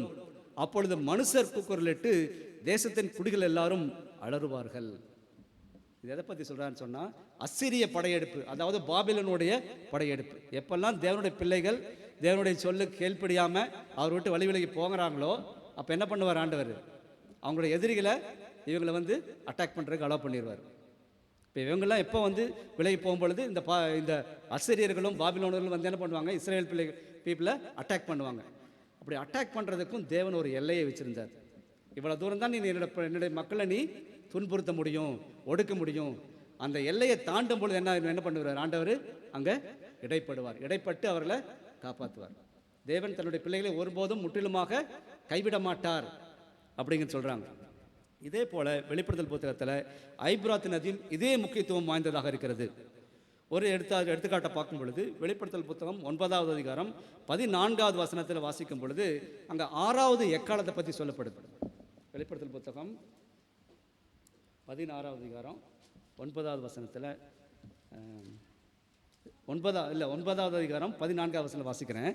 எக்காலத்தை பிடித்திருந்த 6ஆம் தூதனை நோக்கி, ஐபிராத் என்னும் பெரிய நதி அண்டையிலே கட்டப்பட்டிருக்கிற 4 தூதர்களையும் அவிழ்த்து விடு என்று சொல்ல கண்டேன். இது வாதை இல்லை, எக்காலம். எக்காலத்தில் பார்க்கும் பொழுது ஒவ்வொரு எக்காலத்திலையும் 3/4 சேதம் தான் ஏற்படும். அதே வாதையில் பார்க்கும் பொழுது முற்றிலுமான அழிவு தான். சரிங்களா? இப்போ இங்கே பார்க்கும் பொழுது இதில் இந்த ஐபிராத் நதியில் கட்டப்பட்டிருக்கிற தூதர்களை அவிழ்த்து விடுன்னு சொல்கிறாரு. இது எதை குறிக்குதுன்னு சொன்னால், கிழக்கு ரோம், அதான் ஈஸ்டர்ன் ரோம். எங்கே இருந்துன்னு சொன்னால் இஸ்தான்புல், டர்க்கியில் இருக்கக்கூடிய, இன்னைக்கு இருக்கக்கூடிய இஸ்தான்புல்ல. அப்போ போப்பு ஆட்சிக்கு வரும் பொழுது என்ன பண்ணார்? இந்த ரோம பேரரசன் கான்ஸ்டான்டைன் போப்புக்கு அந்த இடத்த கொடுத்துட்டு, இட்டாலியில் இருக்க அந்த இடத்த கொடுத்துட்டு எங்கே மூவ் பண்ணிடுறாரு? அவரோட அரசை துருக்கிக்கு மாற்றி வந்துடுறார், இஸ்தான்புல். அதான் ஈஸ்டர்ன் ரோம் அழைக்கப்படுகிறது. இந்த ஈஸ்டர்ன் ரோமை யார் அட்டாக் பண்ணுறாங்களா? அந்த 4 தூதர்களை, ஐபிராத் நதியில் கட்டப்பட்டிருக்க 4 தூதர்களை விட்டுரு அப்படின்னு சொல்கிறார். அப்போ அவங்க யாரை குறிக்குன்னு சொன்னால் துருக்கியர்கள், டர்க்ஸ். இவங்க அந்த ஈஸ்டர்ன் ரோமை அட்டாக் பண்ணி அவங்க அதை பிடிச்சிடுறாங்க. அதைத்தான் அந்த 6வது எக்காலத்தில் அங்கே சொல்கிறார். அந்த வல்லமை, அந்த ஐபிராத் நதியில் விடக்கூடிய அந்த வல்லமை எதை குறிக்குன்னு சொன்னால் துருக்கியர்களை குடிக்கிறது. அவங்க தான் இந்த ஈஸ்டர்ன் ரோமை முறியடிச்சாங்கன்னு சொல்லி நம்ம சரித்திரத்தில் படிக்கிறோம். இங்கே 6வது வாதைக்கு வந்துட்டுன்னு சொன்னால் இங்கே ஒரு வெள்ளப்பெருக்கு ஏற்படுது. 6வது வாதையில் நாம் படித்தோம் 16வது அதிகாரம் 12வது வசனத்தில். அப்பொழுது 6ஆம் தூதன் தன் கலசத்தில் உள்ளதை ஐபிராத் என்னும் நதியின் மேல் ஊற்றினான். ஐபிராத் நதிங்கிறது மிகப்பெரிய நதிங்கிறது நம்ம பற்றி படித்தோம். இங்கே ஒரு வெள்ளப்பெருக்கு ஏற்படுது. அந்த என்ன வெள்ளப்பெருக்குன்னு சொன்னால், தேவனுடைய பிள்ளைகளுக்கு எதிராக இந்த ஆவிக்குரிய பாபிலோனியர்கள் அட்டாக் பண்ண வர்றாங்க. புரியுதா உங்களுக்கு? எப்படி பண்டைய பாபிலோனில் தேவனுடைய பிள்ளைகளுக்கு எதிராக இந்த பாபிலோனியர்களும் அசிரியர்களும் படையெடுத்து அவங்க அட்டாக் பண்ண வந்தாங்களோ, அதே போல் இந்த கடைசி காலத்திலும் ஒரு வெள்ளப்பெருக்கு ஏற்படுது. அந்த வெள்ளப்பெருக்கு என்னது? தேவனுடைய பிள்ளைகளுக்கு எதிராக இந்த ஆவிக்குரிய பாபிலோனியர்கள் அட்டாக் பண்ணுறதுக்கு அவங்க வர்றாங்க. வெளிப்படுத்தல் 17:1 வாசிக்கும் பொழுது, மகாவேசியோட பூமியின் ராஜாக்கள் வேசித்தனம் பண்ணினார்களே, அவருடைய வேசித்தனமான மதுவால் பூமியின் குடிகளும் என்ன சொல்லுதாங்க? வெறி கொண்டிருந்தார்களே. இப்போ தேவனுடைய பிள்ளைகளுக்கு எதிராக இந்த பாபிலோனியர்களும் வெறி கொண்டவர்களாக மாறுகிறார்கள். அவங்கள அட்டாக் பண்ணுறதுக்கு அவங்க வர்றாங்க. இந்த பாபிலோனிய எப்போ நடக்குது? இது 6வது வாதையின் போது இந்த வெள்ளப்பெருக்கு ஏற்படுகிறது. அதாவது அவங்க அட்டாக் பண்ணுறதுக்கு வராங்க. அப்போ பாபிலோனிய ஆதரவாளர்கள் பாபிலோனிய கோட்பாடுகள் மற்றும் தத்துவங்களால் ஆட்கொள்ளப்பட்டு தேவனுடைய பிள்ளைகளாகிய அவருடைய கற்பனைகளுக்கு கீழ்ப்படுகிறவர்களை தாக்குவதற்கு எத்தனைப்படுகிறார்கள். எப்போ நடக்குது? இது 6வது வாதை. 6வது வாதையின் போது என்ன நடக்குது? இந்த ஆவிக்குரிய பாபிலோனியர்கள் பூமியில் எல்லாரும் ஒன்று சேர்ந்து இந்த தேவனுடைய பிள்ளைகளை அட்டாக் பண்ணி அழிச்சு போட்டணும்னு சொல்லி அவங்களுக்கு எதிராக வர்றாங்க. வெளிப்படுத்தல் 12:17 வாசிக்கும் பொழுது, வலு சர்ப்பமானது தேவனுடைய கற்பனைகளை கைக்கொள்ளுகிறவர்களும் இயேசு கிறிஸ்துவை குறித்த சாட்சியை உடையவர்களுமாகிய அவருடைய சந்ததியான மற்றவர்களே கூட யுத்தம் பண்ண போயிற்று. அப்போ இந்த யுத்தத்துக்கு அவங்க வர்றாங்க. இப்போ வரும்போது என்ன நடக்குது? எப்படி பண்டைய பாபிலோனில் இந்த அசிரியர்களும் பாபிலோனியர்களும் தேவனுடைய பிள்ளைகளுக்கு எதிராக வந்து அவங்களை அழிக்க முற்படும் பொழுது என்ன நடந்துச்சு? தேவன் அங்கே இடைப்பட்டு அவர்களை காப்பாற்றுகிறார். அதே போல இங்கே நடக்குது. என்ன நடக்குது? ஐபிராத் நதி வறண்டு போகிறது. இஸ்ரவேல் ஜனங்கள் தேவனை விட்டு, அதை நம்ம படிச்சோம். சரி, அந்த ஐபிராத் நதி அது வற்றி போகலுக்கு ஒப்பிடப்படுகிறது. எரேமியா 50:38 வாசிக்கும் பொழுது, வறட்சி அதன் தண்ணீர்கள் மேல் வரும், அவைகள் வறண்டு போம், அது விக்கிரக தேசம். இது எதை குறித்து சொன்னால் பண்டைய பாபிலோனை குறித்து சொல்லும் பொழுது எரேமியா தீர்க்கதரிசி சொல்றாரு, அசிரியர்களும் பாபிலோனியர்களும் அது விக்கிரக தேசம். அவங்க வந்து தேவனுடைய பிள்ளைகளுக்கு எதிராக வரும்பொழுது என்ன நடக்குமா? வறட்சி அதன் தண்ணீர்கள் மேல் வரும், அவைகள் வறண்டு போகும். எரேமியா 51:36 சொல்றாரு, இதோ நான் உனக்காக வழக்காடி உனக்கு உன் பழிக்கு பழி வாங்கி அதன் கடலை வரளவும் அதன் ஊற்றை சுரவவும் பண்ணுவேன். 47:27 சொல்றாரு, நான் ஆழத்தை நோக்கி வற்றிப்போ என்றும் உன் நதிகளை வெட்டாந்தரையாக்குவேன் என்றும் குறிப்பிடுகிறார். இதெல்லாம் எதுக்கு கொடுத்தப்பட்ட? தேவன் கொடுத்த வாக்குத்தத்தம். பண்டைய ஆதி இஸ்ரவேலர்களுக்கு தேவன் கொடுத்த வாக்குத்தத்தம். இந்த பண்டைய பாபிலோனியர்களும் அசீரியர்களும் உங்களுக்கு எதிராக வந்தாலும் அவங்க தேவனை நோக்கி கூப்பிடும் பொழுது தேவன் அவர்களுக்கு என்ன பண்ணுவாராம்? அந்த தண்ணியை வத்தி போக செய்திருவார் அப்படின்ற ஒரு வாக்குத்தத்தத்தை அங்கே கொடுத்தார். அது நடந்துச்சு எக்ஸாக்டாக. எப்பன்னா மேதிய பெர்சியர்கள் வந்து இந்த பாபிலோனை ஆக்கிரமிக்கும் பொழுது எப்படி நடந்துச்சு அப்படின்னு சொன்னால், இந்த மேதிய பெர்சியர்கள் வந்து பாபிலோனுக்குள்ள எப்படி நுழையிறாங்க? பாபிலோன் வந்து சுற்றிலும் ஐபிராத் நதியினால சூழப்பட்டு பாதுகாப்பாக அரணாக இருந்துச்சு. அப்போ உள்ளே போக முடியாது. அப்போ அந்த மேதிய பெர்சியனுடைய பேரரசனாக இந்த கோரேஸ் என்ன பண்ணுறாருன்னு சொன்னால், இந்த ஐபிராத் நதியில் நிறைய சேனல்ஸ், கால்வாய்களை வெட்டி விடுறாரு. வெட்டி விட்டு தண்ணியை பல டைரக்ஷனில் திருப்பி விட்டுறாரு. இப்போ திருப்பிடும் பொழுது அவங்களுக்கு தெரியல, உள்ளே இருக்கிறவங்களுக்கு தெரியல, ரொம்ப பாதுகாப்பாக இருக்கிறேன்னு சொல்லி அந்த அன்னைக்கு அவங்க கேட்டு கூட மூடலையாம். கேட்டு கூட மூடாமல் ஓப்பனாக தான் இருந்திருக்கு. யாரும் உள்ளே வர முடியாது அப்படின்ற தைரியத்தில் அவங்க இருக்கிறாங்க. அந்த ராஜாவும் இந்த மேன்மக்கள் எல்லாரும் சேர்ந்து என்ன பண்ணிட்டு இருக்கிறாங்க? யாரும் உள்ளே வர முடியாதுன்னு சொல்லி குடிச்சு வெறிச்சு அவங்க அங்கே சந்தோஷமாக இருக்கிறாங்க. இவர் வந்து என்ன பண்ணார்? தண்ணி எல்லாத்தையும் பல டைரக்ஷனில் திருப்பி விட்டு ஈஸியாக உள்ளே பூந்துட்டார். உள்ளே பூந்து அட்டாக் பண்ணி பாபிலோன் சாம்ராஜ்யத்தை அவர் கைப்பற்றுறார். இதை குறித்து தீர்க்கதரிசிகளும் ராஜாக்களும் என்ற புத்தகத்தில் எலன் ஒயிட் அம்மையார் சொல்லும்போது சொல்கிறாங்க, யெகோவாவின் பரிசுத்தமான பாத்திரங்களில் அந்த அரசனும் அவனுடைய மேன்மக்களும் பானம் செய்து வெள்ளியும் பொன்னுமாகிய அவர்களுடைய தெய்வங்களை போற்றிக் கொண்டிருந்த போது மேதிய பெர்சியர்கள் ஐபிராத் நதியை அதன் கால்வாயிலிருந்து வேறு பக்கங்களாக திருப்பிவிட்டு காவல் இல்லாததாக இருந்த அந்த நகரத்தின் மையத்தை நோக்கி நடந்து கொண்டிருந்தார்கள். அங்கே உள்ள பெரிய ஒரு களியாட்டம் நடந்துட்டு இருக்குது. அந்த நேரத்தில் இவங்க உள்ள பூந்து உள்ள நடந்துட்டு இருக்காங்க. அவருடைய வெற்றியின் ஆரவாரங்கள் களியாட்டினால் ஆச்சரியமடைந்திருந்து நம்பிக்கையற்றவர்களாகி விட்டிருந்தவர்களின் அழுகுறலுக்கு மேலாக கேட்க முடிந்தது. எவ்வளவு அழகா தெளிவாங்க சொல்றாங்க. இந்த இறுதி போராட்டத்திலும் அதே மாதிரி ஆவிக்குரிய பாபிலோன் இஸ்ரவேலராகிய தேவனுடைய பிள்ளைகளை அழிக்க முற்பட்டு வரும் பொழுது அந்த அவள் அமர்ந்திருக்கும் அந்த தண்ணீர், திரளான ஜனங்கள், பாபிலோனை ஆதரிக்கக்கூடிய அந்த ஜனங்கள் எல்லாம் தங்களுடைய ஆதரவை வாபஸ் வாங்க போறாங்க. வெளிப்படுத்தல் 17-16 வசனங்களை வாசிக்கும் பொழுது, வெளிப்படுத்தல் 17வது அதிகாரம் 16-17 வசனத்தில் வாசிக்கும் பொழுது, நீ மிருகத்தின் மேல் கண்ட 10 கொம்புகளானவர்கள் அந்த வேசியை பகைத்து அவளை பாலும் நிர்வாணமும் ஆக்கி அவருடைய மாம்சத்தை பட்சித்து அவளை நெருப்பினால் சுட்டெரித்து போடுவார்கள். எப்போ நடக்குது? இது 6வது வாதையின் போது நடக்குது. எப்படி இந்த ஐபிராத் நதி வத்தி போகுது? ஐபிராத் நதிங்கிறது என்னது? திரளான தண்ணீர், அந்த பாபிலோனை ஆதரிக்கக்கூடிய திரளான ஜனங்கள். இந்த ஜனங்கள் இப்பொழுது என்ன பண்ண போறாங்க? அந்த பாபிலோனுக்கு கொடுத்த அந்த ஆதரவை அவங்க திருப்பி எடுக்க போறாங்க. அதான் அங்க சொல்லுது, மிருகத்தின் மேல் நீ கண்ட 10 கொம்புகளானவர்கள் அந்த வேசியை பகைத்து அதனுடைய மாம்சத்தை பட்சித்து அவளை நெருப்பினால் சுட்டெரித்து போடுவார்கள். தேவன் தம்முடைய வார்த்தைகள் நிறைவேறும் அளவும் அவர்கள் தமது யோசனையை நிறைவேற்றுகிறதற்கும் ஒரே யோசனையுள்ளவர்களாக இருந்து தங்கள் ராஜ்யத்தை மிருகத்திற்கு கொடுக்கிறதற்கும் அவருடைய இருதயங்களை ஏவினார். அப்போ இந்த ஐபிராத் நதி ஆறாம் தூதன் தன் கலசத்தில் உள்ளதை இந்த ஐபிராத்து நதி மேலே ஊற்றின உடனே அது வத்தி போவது எதை குறிக்குன்னு சொன்னால், இதுவரைக்கும் அந்த பாபிலோனை போலியான திருச்சபையை ஆதரித்து வந்த திரளான ஜனங்கள் அவருடைய ஆதரவை அவர்கள் என்ன பண்ணுறாங்க, திருப்ப எடுக்க போகிறாங்க. இந்த குறிப்பிட்ட நிகழ்வு 6ஆம் வாதையின் பொழுது நடக்குது. இந்த 6ஆம் வாதையின் பொழுது ஐபிராத்து நதி வத்தி போகிறது மாத்திரம் அல்லாமல் என்ன நடக்குது, இந்த பாபிலோனையே வெளிப்படுத்துது. பாபிலோன்கிறது யாரு, பாபிலோனுக்கு இருக்கக்கூடிய அந்த ஆதரவும் போயிடுது. அதே நேரத்தில் இந்த பாபிலோன்கிறது யாரு அப்படிங்கிறதும் வெளிப்படுத்தப்படுகிறது.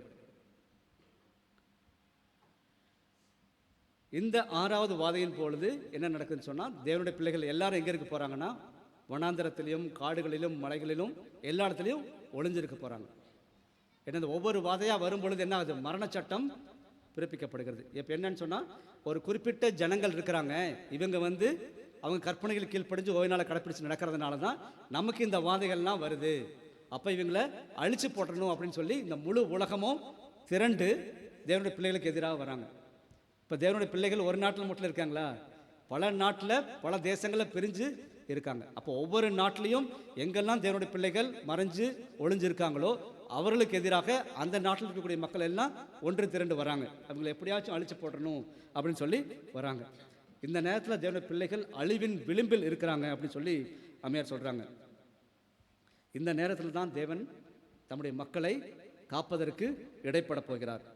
மாபெரும் ஆன்மீக போராட்டம் என்ற புத்தகத்தில் 819 பக்கத்தில் எலன் ஒயிட் அம்மையார் சொல்கிறாங்க, இறைவனின் கட்டளைகளை மேன்மைப்படுத்தும் மக்களுக்கு மனுஷீக சட்டங்களின் பாதுகாப்பு கிடையாது என்பதாக ஆகிவிடும் காலம் ஒன்று வரும். யாரெல்லாம் தேவனுடைய கட்டளை கீழ்ப்படிஞ்சு நடக்கிறாங்களோ அவங்களுக்கு இந்த மனுஷருடைய சட்டத்தினால எந்த பாதுகாப்பும் கிடையாது அப்படின்ற ஒரு சூழ்நிலை வரும். நான் இது ரொம்ப நாள் யோசித்தேன், இப்படி ஒருவேளை இன்றைக்கி மக்கள் எல்லாம் ரொம்ப அறிவுள்ளவங்களாக இருக்கிறாங்க, பண்டைய காலத்து மாதிரி இல்லை, மக்களை ப்ரொடெக்ட் பண்ணுறதுக்குன்னு சொல்லி நிறையா ஹியூமன் ரைட்ஸ் ஏஜென்சிஸ் இருக்குது, ஐநா சபை இருக்குது. அப்படிலாம் இருக்கும்போது தேவனுடைய பிள்ளைகளை இப்படி அடித்து எல்லாம் கொள்கிற அளவுக்கு அவங்களுடைய குணம் மாற்றப்படுமா அப்படின்னு நான் யோசித்து பார்க்கும் பொழுது ஒரு சம்பவம் இங்கே ருவாண்டாவில் நடந்துச்சு, இனப்படுகொலை. அந்த இனப்படுகொலையில் 10 லட்சம் மக்கள் கொல்லப்பட்டாங்க. அப்போல்லாம் ஐநா சபையெல்லாம் இருந்துச்சு, எத்தனையோ ஹியூமன் ரைட்ஸ் எல்லாம் இருந்துச்சு. அப்படியும் இருந்தும் 10 லட்சம் மக்களை அப்படியே கடிச்சு கொண்டாங்க. நம்முடைய 7ஆம் நாள் அட்வென்ட், நான் அந்த இடத்துக்கு போயிருந்தேன், 7ஆம் நாள் அட்வென்ட் திருச்சபைக்குள்ளேயும் அவங்க பூந்து அட்டாக் பண்ணி ஒரு குடும்பத்தையெல்லாம் அழிச்சு போட்டிருக்காங்க. அவ்வளவு கொடூரமான எண்ணங்கள் அப்படி இருந்துச்சு. அப்போ இந்த கடைசி காலத்தில் பரிசுத்த ஆவியானவர் எடுக்கப்பட்ட பிறகு சாத்தானுடைய முழு கட்டுப்பாட்டுக்குள்ளேயும் மக்கள் கொடுக்கப்பட்ட பின்பு அவருடைய எண்ணம் மிக கொடூரமானதாக இருக்கும். அதனால தான் தேவனுடைய பிள்ளைகள் எல்லாம் பயந்து ஒளிஞ்சு அப்படியே தேவனை நோக்கி மன்றாடிட்டு இருப்பாங்க. எப்படி யாக்கோபின் இக்கட்டு காலத்தில் யாக்கோபு தேவனோடு அப்படி மன்றாடிட்டு இருந்தாரோ அப்படிப்பட்ட ஒரு சூழ்நிலையில் அங்கே தேவனுடைய பிள்ளைகள் இருப்பாங்க.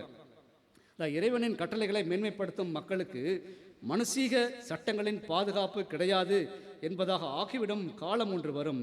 அப்பொழுது அவர்களை அழித்து போட வேண்டும் என்ற கொந்தளிப்புகள் உலகின் பல பகுதிகளிலும் ஆங்காங்கே ஒரே சமயத்தில் தோன்றும். இதற்காக ஒரு நாளும் ஒரு கிழமையும் குறிக்கப்படும். இது மாபெரும் ஆன்மீக போராட்ட புத்தகத்திலேருந்து நான் வாசிக்கிறேன். அந்த குறிப்பிட்ட நாள் நெருங்கி வரும் பொழுது ஜனங்கள் கூடி வந்து அவர்கள் வெறுக்கிற தேவனுடைய பிள்ளைகளை அழித்து போடுவது எப்படி என்று ஆலோசிப்பார்கள். எப்படியாச்சும் ஆலோசனை பண்ணி இவங்க எல்லாத்தையும் அழிச்சு போட்டணும், இவங்க அழிச்சு போட்டேன்னு சொன்னால் இந்த வாதையெல்லாம் நின்று போயிடும் அப்படின்னு அவங்க நினைப்பாங்க. குறிப்பிட்ட நாளின் இரவிலே அவர்கள் அனைவரும் ஒன்றாகவும் ஒரே அடியாகவும் அழித்து விட வேண்டும் என்று திட்டமிடுவார்கள்.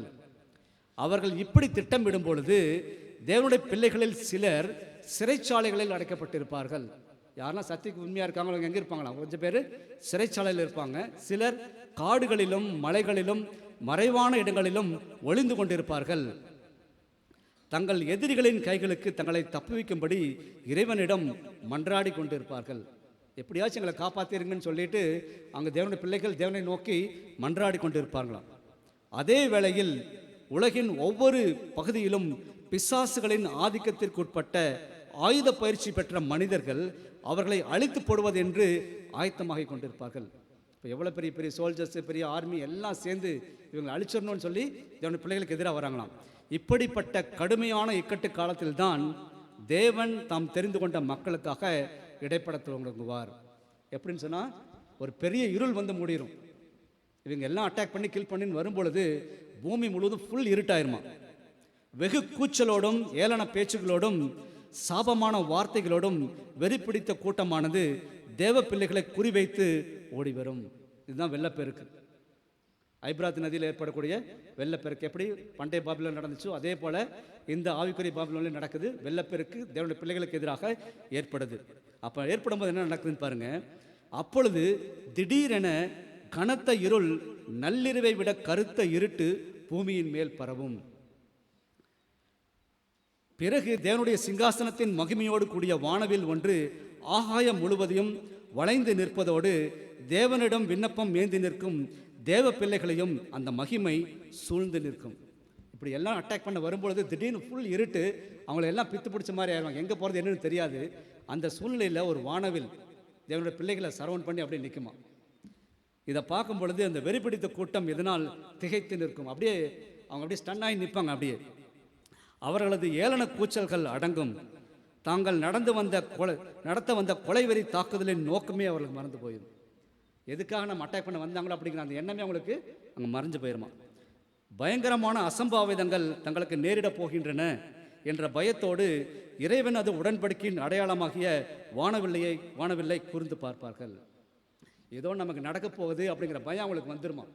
பார்த்த உடனே அந்த வானவில் அப்படியே அவங்க கூர்ந்து பார்த்துட்டு இருப்பாங்களாம். அப்போ அது எப்படி இருக்குமா, ஓங்கி குத்துவது போல இருக்கும். அதன் பிரசன்னத்திலிருந்து ஒளிந்து கொள்ள பார்ப்பார்கள். எப்படியாச்சும் நம்ம இதிலிருந்து மறைஞ்சிடணும் அப்படின்னு சொல்லி அவங்க பயப்படுவாங்களாம். இந்த ஒரு மாபெரும் பயங்கரமான அனுபவமாக இருக்கும். இது ஒரு பெரிய பயங்கரமான அவங்களுக்கு ஒரு அனுபவமாக இருக்கும். ஸோ பாபிலோனை, அதாவது போலியான திருச்சபையை ஆதரித்த திரளான ஜனங்கள் இதுவரைக்கும் என்ன நினச்சிட்டு இருந்தாங்க, பாபிலோன் தான் சரி, இப்போ இந்த குறிப்பிட்ட ஜனங்கள்னால தான் இதெல்லாம் வருது அப்படின்னு அவங்க நினச்சிட்டு இருந்தாங்க. சரிங்களா. கருத்து வேறுபாடு கொண்டவர்களை அழிப்பது சரியானது என்று அவர்கள் நம்பினார்கள். ஆனால் இந்த மீதமான சிறிய குழுவான ஜனங்கள் தேவனால் பாதுகாக்கப்படுவதை அவர்கள் பார்ப்பாங்க. இப்படி இவங்க தான் தப்பானவங்க, இதனால தான் நமக்கு பல பிரச்சனைகள் வருதுன்னு சொல்லிட்டு அவங்கள அழிச்சு போடுறன்னு வந்தவங்க இவங்க தேவனால் பாதுகாக்கப்படுறதை பார்த்த உடனே அவங்களுக்கு ஒரு பெரிய திகைப்பு அவங்களுக்கு ஏற்படுது. மாபெரும் ஆன்மீக போராட்டத்தை தொடர்ந்து நான் வாசிக்கிறேன். 846 பக்கத்தில் தேவனுடைய ஜனங்களின் சிறையிருப்பை மாற்றி போடும் இறைவனுடைய குரல் ஒலிக்கும் பொழுது, அப்போ தேவனுடைய சத்தங்க கேட்குது. மற்றவர்கள் தங்களுடைய நிற்கதியான நிலையை குறித்து விழிப்புணர்வு அடைகிறார்கள். நாம் ஏமாற்றப்பட்டுட்டோம் அப்படின்ற பயத்தை அவங்க உணர்ந்து நிற்கதியாக நிற்கிறாங்களாம். இவ்வுணர்வு அவர்களை பயங்கரமாக பற்றி பிடிக்கும். தாங்கள் அழிய போகிறோமே என்பதை உணர்த்தும். அழுகை நின்று போகிறது, நடுக்கம் எடுக்கிறது. நம்ம ரொம்ப பயந்து ஒரு இருக்கும் பொழுது நம்ம கண்ணீர் வராது, நடுக்கம் தான் வரும். அந்த நடுக்கம் அவங்கள பிடிச்சிக்குது. தாங்கள் யாரை பரிகாசம் செய்தோமோ, யாரை இழிவாக பேசினோமோ, யாரை அழித்து போட வேண்டும் என்று முயன்றோமோ, அந்த கூட்டத்தார் கொள்ளை நோய்களினாலும் கொந்தளிப்புகளினாலும் பூமி அதிர்ச்சிகளினாலும் கொஞ்சமும் சேதப்படாமல் தப்பித்து பிழைத்திருப்பதை காண்பார்கள். இது வரைக்கும் இந்த வாதைகள் ஊற்றப்படும் போது தேவனுடைய ஜனங்கள் எங்கே இருக்கிறாங்க, காடுகள் மலையிலே அவங்க ஒளிஞ்சிட்டு இருக்கிறாங்க. இப்போ இவங்களுக்கு என்ன நடந்துச்சு அப்படிங்கிறது இவங்களுக்கு தெரியாது. அப்போது இவங்களை பார்க்கும் பொழுது இவங்களுக்கு எந்த ஒரு சேதமும் ஏற்படாமல் இருக்குது. பூமி அதிர்ச்சினால அவங்க பாதிக்கப்படல, கொள்ளை நோயினால் பாதிக்கப்படல, எதுலேயும் பாதிக்கப்படாமல் பாதுகாப்பாக இருக்கிறாங்களே அப்படிங்கிறத அவங்க பார்க்குறாங்க. தன்னுடைய பிரமாணத்தை மீறி நடப்போருக்கு பட்சிக்கிற அக்னியாக இருக்கிற தேவன் தன் பிரமாணங்களுக்கு கீழ்ப்படியும் தம் ஜனங்களுக்கு பாதுகாப்பான கூடாரமாக இருக்கிறார் என்பதை அவர்களது அப்பொழுது உணர்ந்து கொள்கிறார்கள். இதுவரை தாங்கள் தவறாக பாபிலோனை ஆதரித்தோம் என்பதை அவர்கள் உணர்கிறார்கள். தாங்கள் ஏமாற்றப்பட்டு விட்டோம் என்பதை உணர்ந்து தங்களை தவறாக வழிநடத்தின மத போதகர்களுக்கும் தலைவர்களுக்கும் எதிராக திரும்புகிறார்கள். இதுதான் பாபிலோன் என்னது, ஐபிராத் நதி வற்றி போகிறது. வெள்ளப்பெருக்கு ஏற்பட்டு வர அந்த ஐபிராத் நதி திடீர்னு வற்றி போகுது. ஏன்னு சொன்னால் இப்போ தேவனுடைய பிள்ளைகளை அவங்க பார்க்குறாங்க, தேவன் அவங்களை ப்ரொடெக்ட் பண்ணுறதை அவங்க பார்க்குறாங்க. பார்க்கும் பொழுது நம்ம தான் தப்பு அப்படிங்கிறத அவங்க உணர்ந்து என்ன பண்ணுறாங்க, இது வரைக்கும் தங்களை வழிநடத்திட்டு வந்த மத போதகர்களுடையும் ஆட்சியாளர்களுக்கு எதிராக அவங்க திரும்புகிறாங்க. திரும்பும் பொழுது இந்த ஐபிராத் நதி அது வற்றி போனதாக குறிப்பிடுகிறது. எப்படி அந்த கோரேஸ் ராஜா அந்த பாபிலோனில் அந்த ஐபிராத் நதியில் சேனல்ஸை வெட்டி விட்டு ட்ரை பண்ண வச்சாரோ, அதே போல் இங்கே ஒரு சம்பவம் அங்கே நடக்குது. இந்த நேரத்தில் ஏர்லி ரைட்டிங்ஸ் பரம தரிசனங்கள் புத்தகத்தில் நான் அந்த எழுதலை, ஆனால் படித்தேன். அதில் அங்கே என்ன அம்மையார் சொல்கிறாங்கன்னு சொன்னால், இந்த நேரத்தில் அவங்க தங்களுடைய மத போதகர்களுக்கு எதிராக போய் ஏன் எங்களை தவறாக வழி நடத்துனீங்க, இந்த மாதிரி ஒரு சம்பவம் நடக்க போது ஏன் எங்களுக்கு சொல்லலை அப்படின்னு சொல்லி அவங்களுக்கு எதிராக அவங்க பேசுவாங்களாம். இந்த ஏன் எங்களுக்கு வந்து சமாதானம்னு சொல்லி சத்தியத்தை சொல்லிட்டு இருந்தீங்க, இப்படிப்பட்ட ஒரு சம்பவம்லாம் நடக்குன்னு சொல்லி ஏன் எங்களுக்கு சொல்லிக் கொடுக்கல அப்படின்னு சொல்லி அவங்களுக்கு எதிராக அவங்க திரும்புவாங்களாம். எரேமியா 23:1-2 வாசிக்கும் பொழுது, எரேமியா 23:1-2, என் மேய்ச்சலின் ஆடுகளை கெடுத்து சிதறடிக்கிற மேய்ப்பர்களுக்கு ஐயோ. பாருங்க என்ன தெளிவாக சொல்றாரு, என் மேய்ச்சலின் ஆடுகளை கெடுத்து சிதறடிக்கிற மேய்ப்பர்களுக்கு ஐயோ என்று கர்த்தர் சொல்லுகிறார். இதோ நான் உங்கள் பேரில் உங்கள் செய்கைகளின் பொல்லாப்புக்கேற்ற தண்டனையை உங்கள் மேல் வருவிப்பேன் என்று கர்த்தர் சொல்லுகிறார். யாரெல்லாம் தவறான வழியில் நடத்தாங்களோ மேய்ப்பர்கள், அவர்களுக்கு எதிராக ஒரு காரியம் நடக்குது. எசேக்கியேல் 13:22 சொல்றாரு, நான் சஞ்சலப்படுத்தாத நீதிமானின் இருதயத்தை நீங்கள் வீணாய் முறியடிக்க பண்ணினபடினாலும் துன்மார்க்கர் தன் பொல்லாத வழியை விட்டு திரும்பவும் நான் அவனை உயிரோடு காக்கவும் கூடாதபடிக்கு நீங்கள் அவர்கள் கைகளை திடப்படுத்தியபடினாலும். துன்மார்க்கன் வந்து தேவனிடத்தில் திரும்பாதபடிக்கு இந்த ஆசாரியர்கள் என்ன பண்ணுறாங்க, அந்த உண்மையான சத்தியத்தை கேட்கறதுலேருந்து அவங்கள தடை பண்ணிகிட்டே இருக்காங்க. அப்போ அந்த உண்மையான சத்தியத்தை அவங்க கேட்க முடியாத சூழ்நிலையை அந்த மத போதகர்கள் உருவாக்கி இருந்தார்கள். அப்படிப்பட்டவர்களுக்கு எதிராக தேவன் சொல்கிறார், இவ்வாறு சூழ்ச்சி செய்து ஏமாற்றியவர்கள் தங்கள் ஊழியத்தின் மோசமான பலனை அவர்கள் அனுபவிப்பார்கள். மாபெரும் ஆன்மீக போராட்டம் 848 பேஜில் வாசிக்கிறேன். போதகர்களும் ஊழியர்களும் தங்கள் இறைவனோடு சீரான உறவை கொண்டிருக்கவில்லை என்பதை உணர்கின்றனர். தவறாக போதிச்ச அந்த போதகர்களும் இப்போ என்ன பண்ணுறாங்க, நம்ம சொன்னது தப்பு அப்படிங்கிறத உணர்றாங்க. நீதியான பிரமாணங்களை தந்தவருக்கு எதிராக கலகம் செய்து கொண்டிருந்ததை அவர்கள் உணர்கின்றனர். சத்தியத்தை ஒழித்து அசத்தியத்தில் திளைத்திருந்த அனைவருக்கும் இவ்வுண்மைகள் இப்பொழுது புரிகின்றன. இப்போதான் எல்லாத்துக்கும் அவங்களுக்கு புரியுது. இறைவனின் பிரமாணங்களில் தாங்கள் முறை தவறி நடந்திருப்பதையும் அதன் மூலம் அடைந்திருக்கும் பேர் இழப்பையும் அவர்கள் உணர்கிறார்கள். அதே நேரத்தில் உலகத்தார் யாவரும் தாங்கள் ஏமாற்றப்பட்டு விட்டதை உணர்கிறார்கள். தங்களை அழிவுக்கு வழி நடத்தியதற்காக ஒருவரை ஒருவர் குற்றம் சாட்டுகிறார்கள். முதலாவது என்ன பார்த்தோம், அவங்க யாருக்கு எதிராக திரும்புகிறாங்க, மத போதகர்களுக்கும் ஆட்சியாளருக்கு எதிராக திரும்பி அவங்களை எல்லாத்தையும் அழிச்சு போடுறாங்க. ஒரு பெரிய சம்பவமே அங்கே நடக்குது. இந்த நேரத்தில் இவங்கெல்லாம் அந்த மத போதகர்கள் எல்லாத்தையும் கில் பண்ணி அவங்க போட்டுறாங்க. போட்டுட்டு அடுத்தது நடக்குது, அவங்களுக்குள்ளேயே ஒருத்தருக்கு ஒருத்தர் தன் அயலானுக்கு எதிராக அவங்க திரும்புகிறாங்க. ஏன்னா அவங்க தெரிஞ்சிருந்துச்சு, அவன் சத்தியம் ஏன் எனக்கு சொல்லலை அப்படின்னு ஒருத்தருக்கு ஒருத்தர் கேட்குறாங்க. எரேமியா 25:21 வாசிக்கும் பொழுது, ஆரவாரம் பூமியின் கடையாந்தரம் எங்கும் போய் எட்டும், ஜாதிகளோட கர்த்தருக்கு வழக்கு இருக்கிறது, மாம்சமான யாவரோடும் அவர் நியாயத்துக்குள் பிரவேசிப்பார், துன்மார்க்கரை பட்டயத்திற்கு ஒப்பு கொடுப்பார். எரேமியா 25:34-35 வாசிக்கிறேன். மேய்ப்பர்களே அலறுங்கள், மந்தையில் பிரஸ்தாபமானவர்களே சாம்பலில் புரண்டு கதறுங்கள், நீங்கள் வெட்டப்படவும் சிதறடிக்கப்படவும் உங்கள் நாட்கள் நிறைவேறின, உச்சிதமான பாத்திரம் போல் விழுந்து நொறுங்குவீர்கள், மேய்ப்பர்கள் ஓடிப்போகிறதற்கும் மந்தையில் பிரஸ்தாபமானவர்கள் தப்பித்து கொள்வதற்கும் இடமிராது. யாருமே தப்பிக்க முடியாது. முதலாவது அந்த தங்களை வழிநடத்தின மத போதலுக்கு எதிராக அவங்க திரும்புகிறாங்க, ஒருத்தர் அடித்து அவங்களெல்லாம் கில் பண்ணுறாங்க.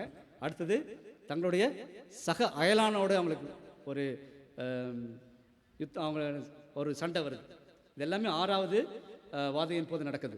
சகரியா அதில் சொல்லும் பொழுது 14வது அதிகாரம் 12-13 வாசிக்கும் பொழுது, நேரம் போகிறனால சீக்கிரமாக வாசிக்கிறேன். எருசலேமுக்கு விரோதமாக யுத்தம் பண்ணின எல்லா ஜனங்களையும் கர்த்தர் வாதிக்கும் வாதையாவது. யாரெல்லாம் தேவனுடைய பிள்ளைகளுக்கு எதிராக இருந்தாங்களோ அனைவரையும் பாதிக்கக்கூடிய அந்த வாதையை குறித்து சொல்றாரு. அவர்கள் காலூன்றி நிற்கையிலும் அவருடைய சதை அழிந்து போகும், அவர்கள் கண்கள் தங்கள் குழிகளிலே கெட்டு போகும், அவர்கள் நாவு அவர்கள் வாயிலே அழுகி போகும், அந்நாளிலே கர்த்தரால் பெரிய கலக்கம் அவர்களுக்குள் உண்டாகும்.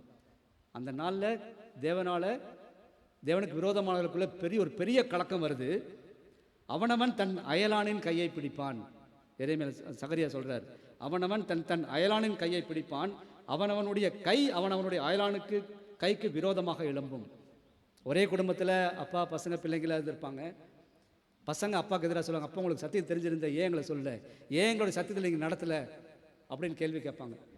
பிள்ளைகள் பெற்றோர்கிட்ட கேட்பாங்க, பெற்றோர்கள் கேட்பாங்க, உங்களுக்கு நீங்கள் சத்தியத்தை அறிஞ்சுக்கிட்டீங்களே ஏன் எங்களுக்கு சொல்லிக் கொடுக்கல, ஏன் எங்களை சத்தியத்துக்குள்ள நீங்கள் நடத்தலை அப்படின்னு சொல்லி குடும்பத்துக்குள்ளேயும் பிரச்சனை வரும், தன் அயலானுக்குள்ளே பிரச்சனை வரும். அப்போ அவங்க ஒருத்தர் அடிச்சுக்குவாங்க. அடிச்சுட்டு பார்க்கும்பொழுது அது சொல்கிற மேலே சொல்கிறாங்க, எங்கும் கலகமும் இரத்த ஆறுமாக இருக்கிறது. எல்லா இடத்துலையும் இப்போ பார்த்தீங்கன்னா அவரோட ஆண்டவர் இயேசு கிறிஸ்து வருகைக்கு முன்னாடியே நிறைய பேர் அழிஞ்சு போயிடுவாங்க. மத போதரில் இதான் வாசிக்கிறேன் பாருங்க. அந்த அர்மகதோன் யுத்தங்கிறது தான். அர்மகதோன் அப்படின்னு சொன்னால் என்ன அர்த்தமா, த மவுண்ட் ஆஃப் ஸ்லாட்டர், அதாவது படுகொலையின் மலைன்னு அர்த்தம். அப்போ தேவனுடைய பிள்ளைகளுக்கு எதிராக இவங்களாம் ஒரு யுத்தத்துக்கு வராங்க. எங்கே ஒன்று சேர்றாங்க? அர்மகதோன் என்ற இடத்துல ஒன்று சேர்ந்து தேவனுடைய பிள்ளைகளை அழிச்சு போட்டுன்னு வராங்க. ஆனால் இங்கே என்ன நடந்துடுச்சு? ஆப்போசிட்டாக நடந்தது. அவங்களுக்குள்ளேயே அடித்து எல்லாருமே நிறைய பேர் அங்கே அழிஞ்சு போயிடறாங்க. இந்த அர்மகதோன் அப்படிங்கிறது. ஸோ முதலில் தேவனுடைய பிள்ளைகளுக்கு எதிராக, பின்னர் போலியான திருச்சபை போதகர்களுக்கு எதிரான அழிவு, பின்னர் இறுதியாக ஒருவரை ஒருவர் அழித்துக் கொள்ளுகிற உலகளாவிய அழிவு. இப்படியாக ஐப்ராத் நதி வற்றி போய் ஒரு வழி ஆயத்தம் பண்ணப்படுகிறது. இதெல்லாம் 6-7வது வாதையின் போது நடக்குது. சரிங்களா? அப்போது என்ன நடக்குதுன்னு சொன்னால் எல்லாரும் அழிஞ்சு போயிடுறாங்க. ஆண்டவர் இயேசு கிறிஸ்து வரும்பொழுது அந்த 16:12 வாசம் இல்லைங்களா? 16:12 என்ன வாச்சோம்? 6ஆம் தூதன் தன் கலசத்தில் உள்ளதை ஐப்ராத் என்னும் நதியின் மேல் ஊற்றினான். அப்பொழுது சூரியன் உதிக்கும் திசையிலிருந்து வரும் ராஜாக்களுக்கு வழி ஆயத்தமாகும்படி அந்த நதியின் தண்ணீர் வற்றி போயிற்று.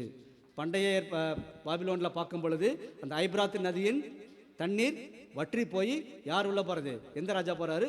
கோரேஸ் ராஜா போகிறார் இல்லைங்களா? அதே போல் இந்த கடைசி காலத்தில் ஐப்ராத் நதி, அதாவது திரளான ஜனங்கள் கொடுக்க அது வாபஸை வாங்கும் பொழுது அந்த நதி வற்றி போய் கிழக்கிலிருந்து ஒரு ராஜா வராரு. அவர் யார்? ஆண்டவராகிய இயேசு கிறிஸ்து. நீ கோரேஸ் ராஜாவையும் ஆண்டவர் இயேசு கிறிஸ்து நீ கம்பேர் பண்ணி படிச்சிங்கன்னா ரெண்டு பேர்த்துடைய கேரக்டர்ஸ்னா அவங்க ரெண்டு சரியாக பொருந்தும். கோரேஸ் ராஜா எப்படி வந்தார், அதே போல் அது ஒன்று நாள் நம்ம டைம் கிடைக்கும்போது பார்க்கலாம். கோரேஸ் ராஜா எப்படி ஆண்டவர் இயேசு கிறிஸ்துக்கு இதாக இருக்காருன்னு சொல்லி. கோரேஸ் ராஜா பிறக்கிறதுக்கு 760 வருஷத்துக்கு முன்னாடியே தீர்க்க தரிசனமாக கோரேஸ்ன்னு ஒருத்தன் வருவான், அவன் வந்து என்னோடய ஜனங்களை காப்பாற்றுவான்னு சொல்லி வேதாந்தத்தில் சொல்லப்பட்டிருக்குது. அதே போல் முன் தீர்க்க தரிசனமாக சொல்லப்படுறது நம்ம இயேசு கிறிஸ்து மாத்திரம்தான். அவர் பிறப்பதற்கு பல வருடங்களுக்கு முன்பதாகவே ஏசாயா தீர்க்கதரிசி உங்களுக்கு ஒரு பாலகன் கொடுக்கப்பட்டார் அப்படின்னு அங்கே ஒரு வசனத்தை சொல்கிறார். அப்போ அந்த கோரேஸ் ராஜா எப்படி அந்த நதி வற்றி பற்றி உள்ள போனாரோ அதே போல் இங்கே தேவனுடைய பிள்ளைகளை காப்பாற்றுவதற்காக ஐப்ராத் நதி வற்றி போவதன் மூலமாக கிழக்கில் இருந்து ஒரு ராஜா வராரு, ஆண்டவராக இயேசு கிறிஸ்து. தேவனுடைய பிள்ளைகளாகிய நீங்களும் நானும் எதை குறித்தும் பயப்பட வேண்டாம். அந்த பயம் நமக்கு வரும். அப்படி வரும் பொழுது எப்படி யாக்கோபு தன்னுடைய இக்கட்டு காலத்தில் தேவனை நோக்கி மன்றாடி மேற்கொண்டான, அதே போல் நம் தேவனை நோக்கி மன்றாடி நம் ஜெபிக்கும் பொழுது நிச்சயமாக ஆண்டவராக இயேசு நமக்காக இடைப்படுவார். நம் எதை குறித்தும் கவலைப்பட வேண்டியதில்லை. தேவன் தாமே நம்ம ஒருவரையும் ஆசீர்வதிப்பாராக. ஆமென்.